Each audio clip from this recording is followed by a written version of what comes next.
Þá fer nú svona síða seinni hlutan. Við höfum bara eftir að gera forsíðuna en reyndar líka þessar síðu hausa og blaðsíðutöl. Og við ætlum að vinda okkur í það núna. Og þið skulið smella bara við ætlum að slökkva á þessum glugga hér. Og núna þurfum við bara, það skiptir eiginlega ekki máli á hvaða blaðsíðu þið eruð. Best reyndar bara að vera ekki inn á forsíðunni. Og nú farið hér í insert og header. Header þýðir síðuhaus og við smellum á það. Og við ætlum að velja síðuhausin sem er næst efst með 3 orðum. Þannig að við höfum möguleika á að gera vinstra megin og hægra megin og í miðjunni. Við ætlum ekki að nota miðjuna en við ætlum að nota hina 2. Smellum á þennan. Þá sjáum við að þetta kemur hérna upp svona bara sniðmátt fyrir okkur til þess að vinna inn í.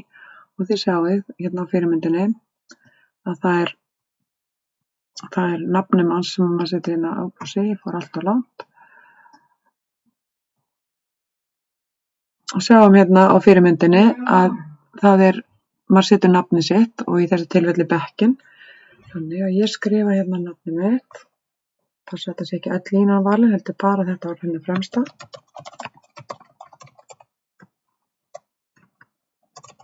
Maður notar alltaf fullt nafn og maður man eftir að nota hástafi í nafninu sínu. Og síðan setjum við bekkinn hér.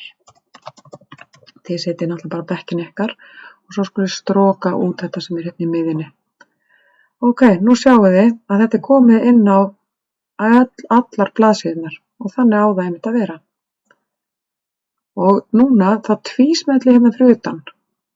Eða þið getið líka farið hér uppi í header og footer tools og sagt close header and footer.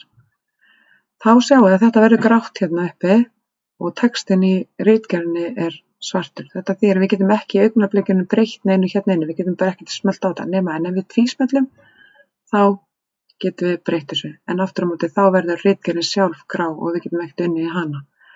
Jæja, en við lokum og förum núna aftur í insert því við ætlum að setja inn blaðsíðutölin sem koma hérna á botninn.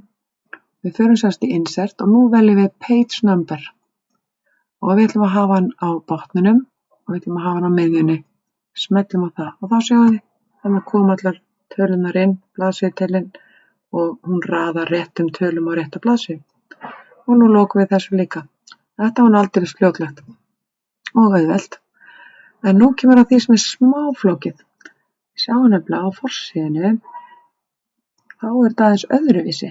Við ætlum að hafa öðruvísi síðuhaus og öðruvísi síðufót á forsíðunni. Það gerum við með því að fara á forsíðuna og við tvísmellum inn í síðuhausinn á forsíðunni og þá opnast header og footer tools og þið sjáu að hérna er möguleikinn á að segja different first page og við ætlum einmitt að smella á það. Þá hverfur allt sem er þar inni en ef þið skrollið niður þá sjáu að þetta er allt ennþá inn á hinum síðunum. Jæja. Núna ætlum við að setja inn þessar upplýsingar sem eru hér og það er kannski best að sjá bara upplýsingarnar hérna inn á forsíðunni á dæminu, fyrirmyndinni. Við skrifum Lágafellsskóli og svo ætlum við að ýta á, veit ekki hvort þið munið eftir tabmerkinu, það er takkinn sem er ofarlega til vinstri á lyklaborðinu sem er með örfum í báðar áttir. Smellið á hann og aftur.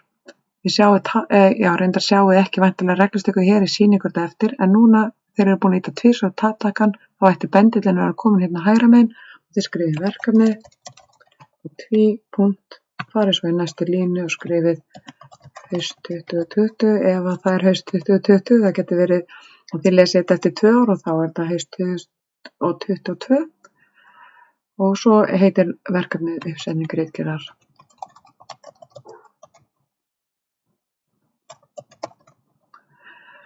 Ok, en núna sjáum við að textinn, hann er ekki alveg hérna til hægri, hann ætti að vera hér sirka til að vera í réttri spássíðu með við textinn í ritgerðinni og þá þurfum við að sjá þessa reglustöku sem er hérna uppi og til að rifja upp hvernig við sækjum hana þá þurfum við að fara hérna inn í view upp á bláa, view og merkja við hérna ruler og hverfur ef maður hefur ekki og svo kemur hún aftur ef maður merkir hakar hérna við og þið sjáu þá að það er svona tákn hérna, það er hérna beint fyrir ofan og við viljum færa þetta hingað, en til þess að þetta letri færist með, þá þurfum við að velja línurnar.